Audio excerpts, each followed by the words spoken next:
محمد.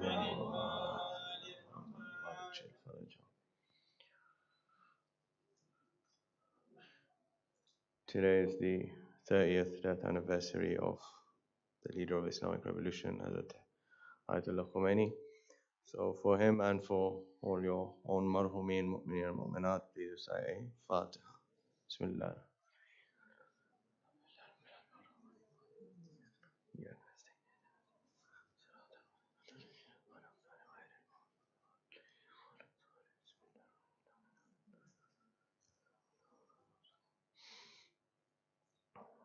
أعوذ بالله من الشيطان اللعين الرجيم. بسم الله الرحمن الرحيم.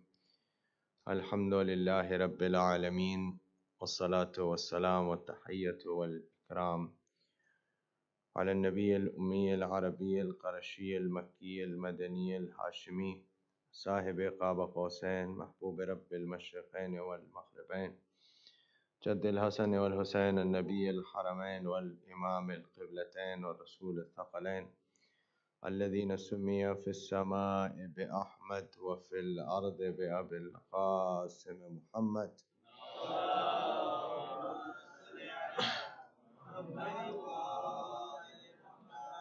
وعلى أهل بيته الطيبين الطاهرين المعصومين المظلومين المنتخبين المنتجبين، لا سيما بقية الله في الأرضين، روحي وأرواح العالمين لتراب مقدمه الفداء، واللعنة الدائمة الباقية على أعدائهم ومنكر فضائلهم وغاصب حقوقهم أجمعين. أما بعد، فقد قال النبي صلى الله عليه وآله وسلم: صل على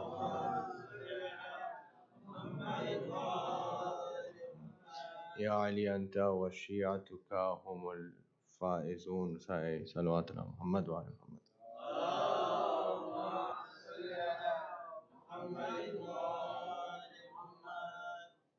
To hasten the reappearance of our Imam alayhi salam, recite another salawat ala Muhammad wa ala Muhammad.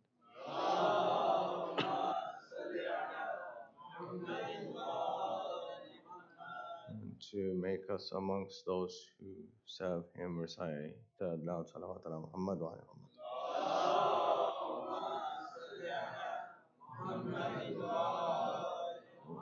وأجل فرجه. We're coming almost to the end of the holy month of Ramadan, and also to the end of our discussion. And as we promised, that in order to get success, we try to discuss and mention those things and those aspects which can get us success in this life and in the next life. So one of the most important things regarding that getting of success in this life and in the next life is getting ma'rifat of our Imam of the time. Regarding this, we have a hadith from the Holy Prophet of Islam. And this hadith is very famous, it's very well known, and it's accepted by all the schools of thought in Islam. And in fact, there's a story relating to this hadith which I'm going to share with you so we can know how important this hadith is in all schools of thought in Islam. Hadith is what? Hadith is the Holy Prophet of Islam said, Man mata walam ya'rif imama zamanihi mata mitatan jahiliya. Whoever dies without knowing the Imam of their time, as though that person died death of Jahiliyyat. Different interpretations have been mentioned regarding Jahiliyyat, whether it means that that person would die as an ignorant person or as a person who died in the time of Jahiliyyat before the coming of the Holy Prophet of Islam. Irrespective, this hadith is very well known and accepted by all schools of thought in Islam, to the extent that we have a story relating to this hadith which tells us about the importance of this hadith. This story is relating to one of the prominent companions of the Holy Prophet of Islam, who at the time of the Holy Prophet of Islam was very young, and so therefore lives to a long time afterwards. This person finds out, he lives in Kufa, and he finds out that Marwan, the Khalifa, has died. And Abdul Malik ibn Marwan has become the Khalifa in his place. So he finds out this very late at night. Some narratives say even middle of the night. So he wakes up and he goes to the door of Hajjaj ibn Yusuf al-Thaqafi, who is the governor of Kufa. And he knocks on the door, and when Hajjaj ibn Yusuf, who is very annoyed to be disturbed in the middle of the night, opens the door, he says to him, "What's the problem? Why did you come to me?" So he says, "I found out that the Khalifa has died and Abdul Malik ibn Marwan become Khalifa in his place, so I've come to do bay'at, to do allegiance to him." So Hajjaj says to him, "It's the middle of the night. You could have waited until the morning to come and do bay'at. What was the rush? Why did you come so hurriedly?" This story, just while it's in the middle of this, is mentioned in the volume A of Al-Qadir of Allama Amin, where he mentions the bab on this hadith, and then he mentions this story from different historians. He mentioned it. This is why I read it. That Hajjaj says to him, "Why didn't you come in the morning? Why didn't you wait till the morning? It's the middle of the night. It's not decent for somebody to go and disturb someone in the middle of the night." So he said, "Yes, I was lying on my bed and I remember this hadith of the Prophet. Man mata walam ya'rif imama zamanihi mata mitatan jahiliya." And I was fearful and scared that I might die at night without doing bay'at of the Khalifa. That's why I came.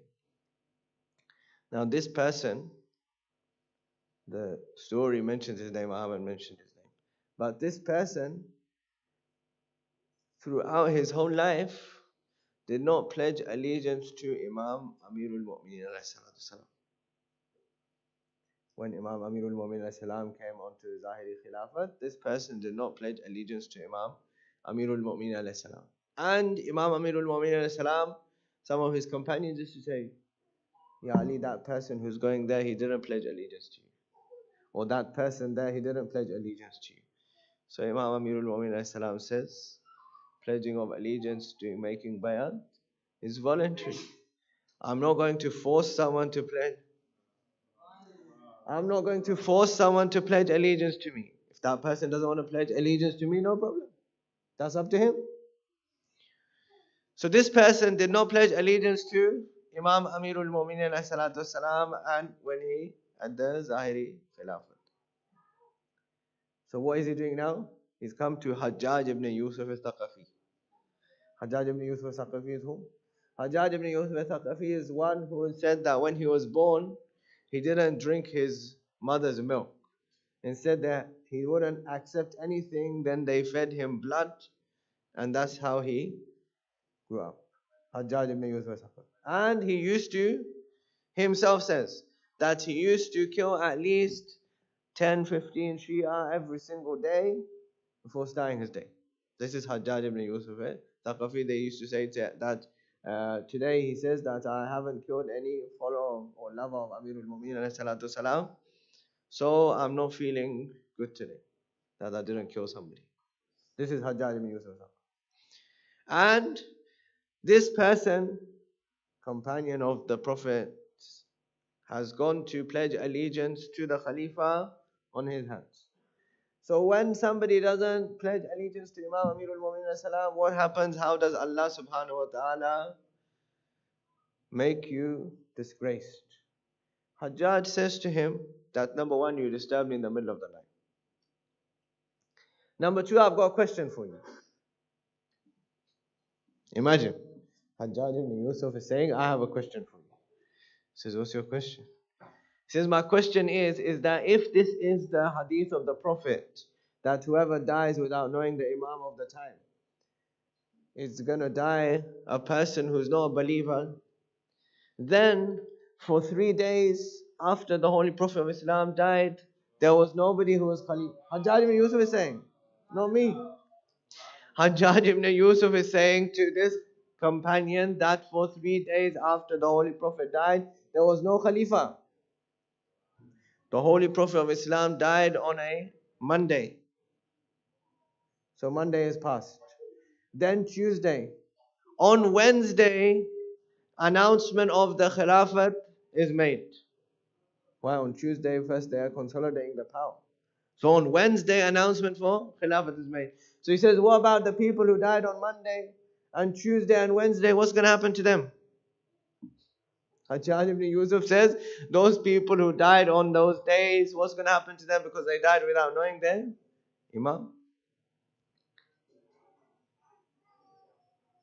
So this companion says, look, it's the middle of the night, leave me with these debates.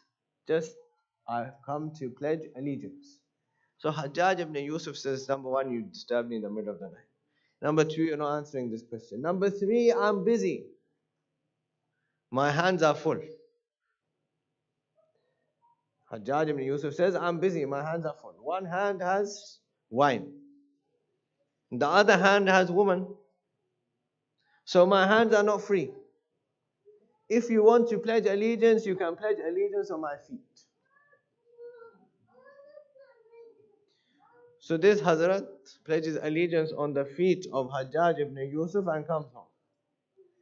If you don't pledge allegiance to Amirul Mu'minin alayhi salatu wasalam, Allah subhanahu wa ta'ala disgraces you like this. Recite salawat ala Muhammad wa ala Muhammad.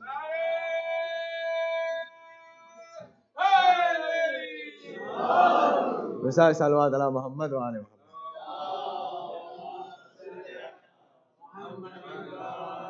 Reason for mentioning this story is how famous this hadith of the Holy Prophet of Islam is. That whoever dies without knowing the Imam of the time, what the consequences are going to be for that. This person wakes up in the middle of the night. Okay. So now this is for, he went to pledge allegiance to the false Imams. But if I know, you know that we are following the rightful Imam, then how much importance should be on gaining his ma'rifat. Why? Because there's another story.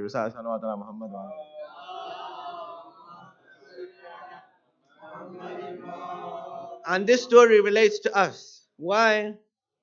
Because in the previous scriptures it was written that there's a prophet coming and he's going to live in Medina. So Bani Israel, they moved from different places and they came to Medina. And they started gathering wealth and they gathered weapons, stockpiles on stockpiles of weapons, that when the Prophet comes, we're going to support him. But then when he comes and he announces his prophethood, these same people are the ones who go against him. These same people, that wealth and those weapons that they gathered to support the Prophet, they use that against the Prophet. For why? For what reason? Number one, they say that he's not from our community. And number two, when they go to him and say, give us concessions, we are Bani Israel, even Allah gave us concessions. This Prophet says there's no concessions for anyone. The rules are the same for everyone. It doesn't matter who you are, which tribe you're from, which family you come from.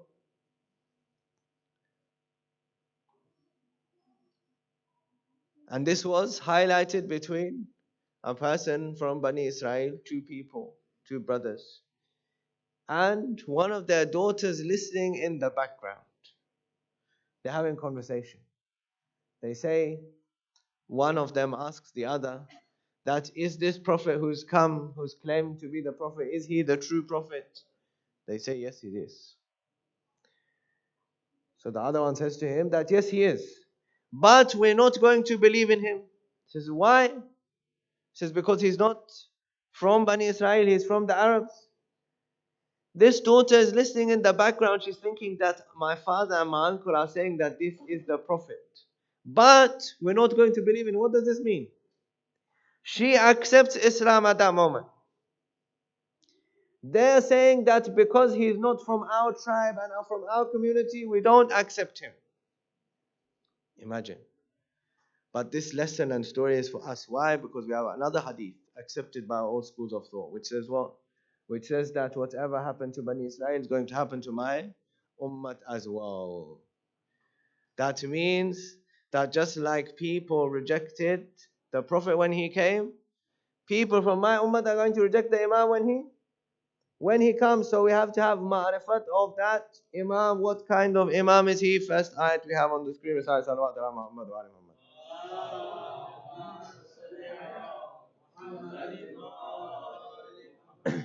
إِنَّا نَحْنُ نُحْيِي الْمَوْتَى وَنَكْتُبُ مَا قَدَّمُوا وَآثَارَهُمْ وَكُلَّ شَيْءٍ أَحْصَيْنَاهُ فِي إِمَامٍ مُبِينٍ. This is the 12th ayat of Surah Yasin. Why? Because it's about the 12th one. This ayat is about the 12th one, about Imam Mubin. Now, question. We're saying that this ayat, Imam Mubin, is about the Imam alayhi salatu wasalam. And Mubin means Mubayyan, the one that's clear and open and manifest. But Imam is in Ghaiba. Mubin means the one who is Mubayyan, open, manifest. But Imam is in Ghaiba. And we're saying that this ayat is referring to Imam. So how do we solve this matter? How do we know that yes, if he is Imam and Mubin, but he's in Ghaiba? How can we resolve this matter? We resolve this matter from another ayat from the same surah. If we have the next ayat, please.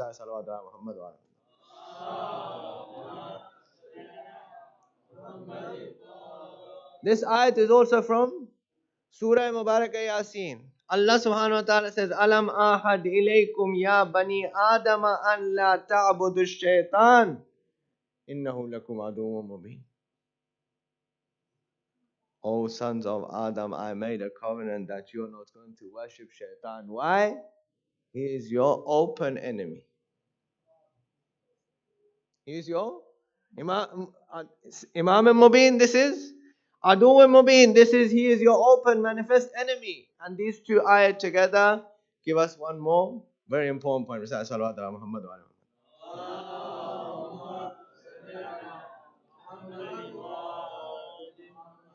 What is important? We mentioned already that Allah subhanahu wa ta'ala is adil, is just. And justice is what? Justice is that if the one who can misguide is free to misguide, then there has to be someone from Allah subhanahu wa ta'ala who can guide. And the one who can guide has to be more powerful than the one who can misguide. Regarding the one who can misguide, we all believe in him so strongly and so clearly that whatever we do in our lives, we blame him. My nafs made me do something, I said shaitan made me do it. That's how strongly that I believe in shaitan. That even though I am doing something, my nafs made me do it, I say that shaitan made me do it. It's only when holy month of Ramadan comes and you realize that now there's no shaitan, he's locked up. Even then you're doing wrong things, that means it's my nafs which is making me do it. But Allah subhanahu wa ta'ala is saying he is your open enemy. Even though, okay, regarding our Imam alayhi salatu wasalam, we still have narrations that some people saw him. Regarding Iblis, nobody has ever seen him. Nobody has ever seen him, but they believe, and they believe in him to the extent that he can misguide anyone, anywhere. So Allah subhanahu wa ta'ala's justice dictates that there has to be an Imam who is able to guide, to counteract that power that shaitan has over the people. The Imam alayhi salatu wasalam is there. Recite salawat ala Muhammad wa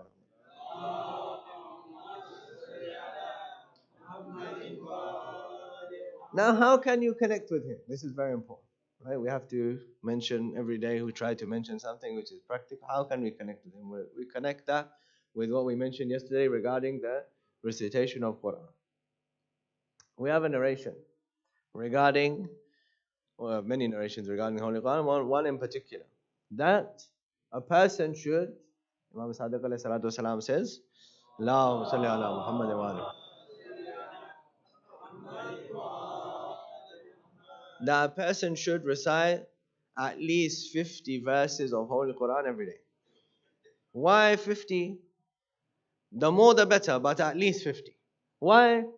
Says this is amongst the ijaz, amongst the miracles of the Holy Quran. That if you read the Holy Quran 50 verses from anywhere in the Holy Quran, not just from the beginning, but anywhere you open the Quran and you read 50 verses. If you read 50 verses, you will get a cross section of all the topics that are discussed in the Holy Quran. If you read 50 verses from anywhere in the Quran, you will get some stories of the prophets, some ahkam, some aqaid, some history, all of these things will come. A little bit of each of these things will come if you recite 50 verses every single day. So this is from Imam alayhi salam, that recite 50 verses each day at least. But as we continually mentioned, our challenge is not to do actions or to do things. Our challenge is to make sure that they get accepted as well. There's no point, it's useless if I did something and then it didn't get accepted. So if I'm reciting the Holy Quran, how do I know that, how can I make sure that it's going to be accepted as well? Or doing any action, whether it's recitation of Holy Quran or anything, but because yesterday we spoke about recitation of Holy Quran, I'm mentioning this particular thing. So we have from an advice from Hazrat Ayatollah Uzma, Sheikh Wahid Khurasani, who on the occasion of 15th of Sha'ban some years ago mentioned this advice regarding in the aspect of the 12th Holy Imam and making sure that actions get accepted. He says that when you recite these 50 verses or more, recite them and then make niyat that you're doing hadiyah, gift to the Imam of the time. When you give this recitation as hadiyah, as gift to the 12th Holy Imam, then it will go straight to the arsh, and not an angel would dare to reject that recitation which has been given as hadiyah to 12th Holy Imam.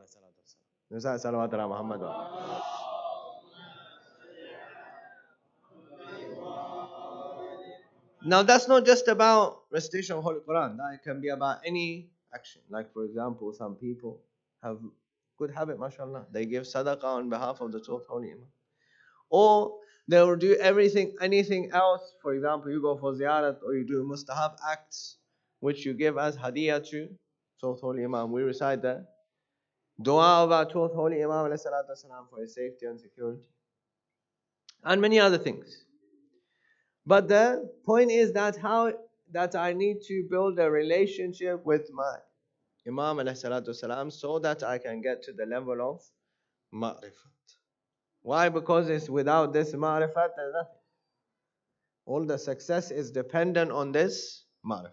Now, lastly, we're just going to mention a few more verses regarding 12th Holy Imam and then we'll conclude time right now. Salawat ala Muhammad wa ala.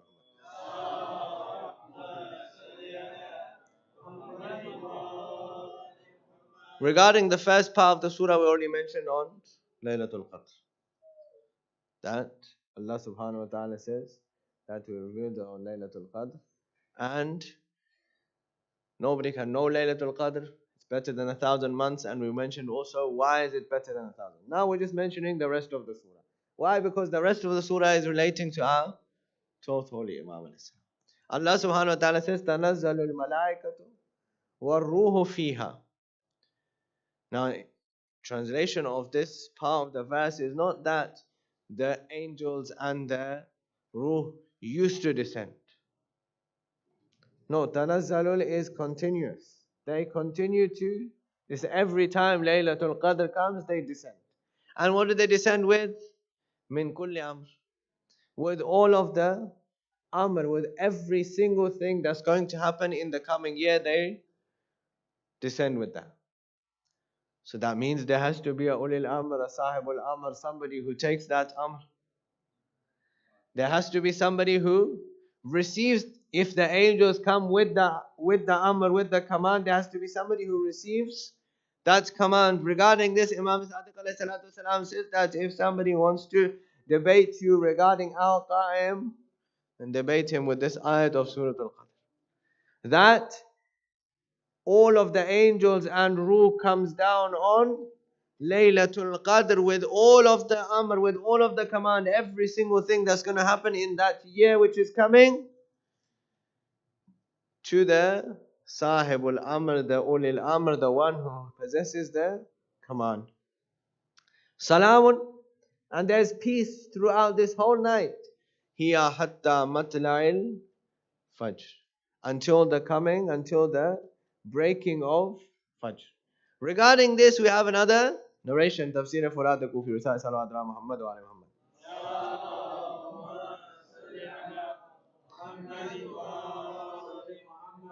That this night here in this verse is referring to the time of ghaibat. Time of ghaibat is night. Why? Because Imam alayhi salam is not there. So ghaibat is night. Salamun, there is peace. Peace in what sense? This peace is the ominous peace. That means that all those who think that they have done things wrong and they got away with it, there's peace for them. Hiya hatta matla'il fajr, until the coming of fajr, which is the fajr of zuhur of our qa'im.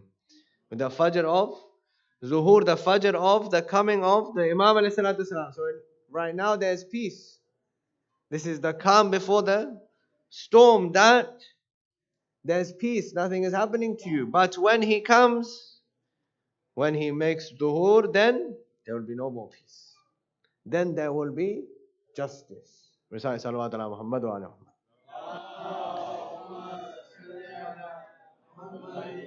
Muhammad. Then when he comes, there will be justice. Now when there will be justice, then this is very important. That when he comes, there will be justice. And justice, we mentioned already, means وَضَعُ شَيْءَ عَلَى مَحَلِّهِ. He will put everything in its proper place. He will put everything in its correct place.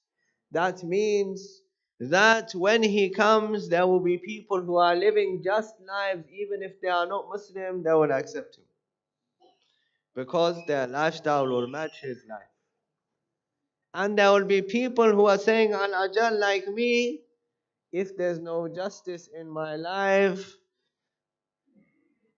then there will be no compromise and there will be no concessions. Just like there was no concessions for Bani Israel. And it will not suffice to say, Mawla, I used to say Al-Ajal for you 30 years of my life. He says, I don't care. My objective is establishing justice in society, which you used to read and know. That when he comes, Muliat, Zulma wa Jawra kama Muliat, Zulma wa Adla wa Qista kama Muliat Zulma wa Jawra. That he would fill the world with justice and equity. Justice, it was filled with injustice and equity before. You read this and you knew this. No excuse that you didn't know this. You knew this. But you didn't put justice in your own life. There was no justice in your own life. So now you want concessions from me? There's no concessions. Now there's only justice. And that would mean that it doesn't matter how many times I said Al-Ajal in my life. What matters is my life in accordance with the way that he wants my life to be?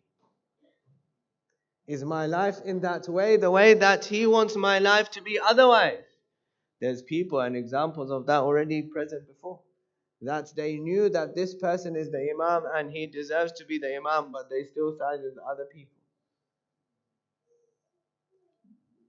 They knew there's no excuse that that person didn't know what the Prophet ﷺ said about Imam Amirul Mu'minin or about the later Imams.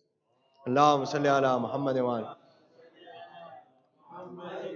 But there was no justice in that person's life. Why? Because they went for dunya.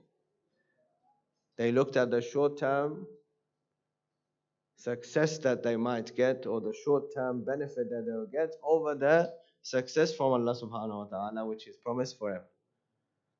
So if I want that in my life, I need to recognize that everything that I'm doing in my life has to be in such a way that when Imam alayhi salam comes, he would say that this person was my friend.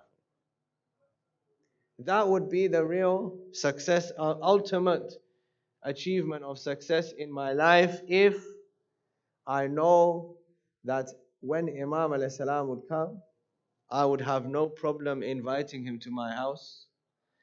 I would have no problem inviting him to my gatherings. I would have no problem if he says to me that today I'm going to spend the day with you.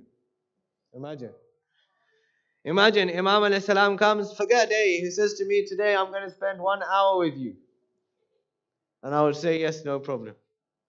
And I wouldn't think that I have to hide something, or I have to hold my tongue, or I don't say something, or I have to make sure that the Falan person doesn't come, or Falan person doesn't call me. Otherwise, how would I be able to answer that person in the presence of the Imam?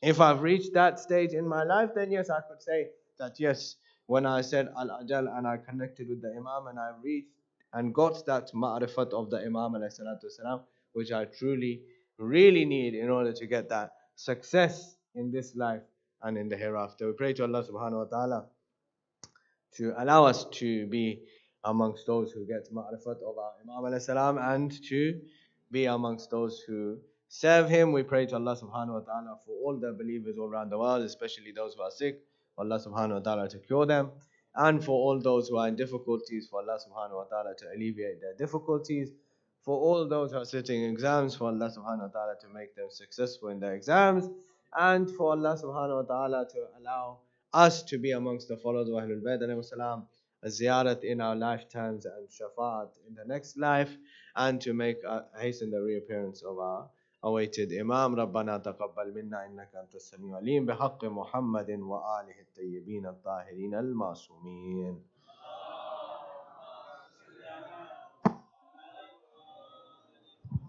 Today's iftar has been sponsored by Brother Adil.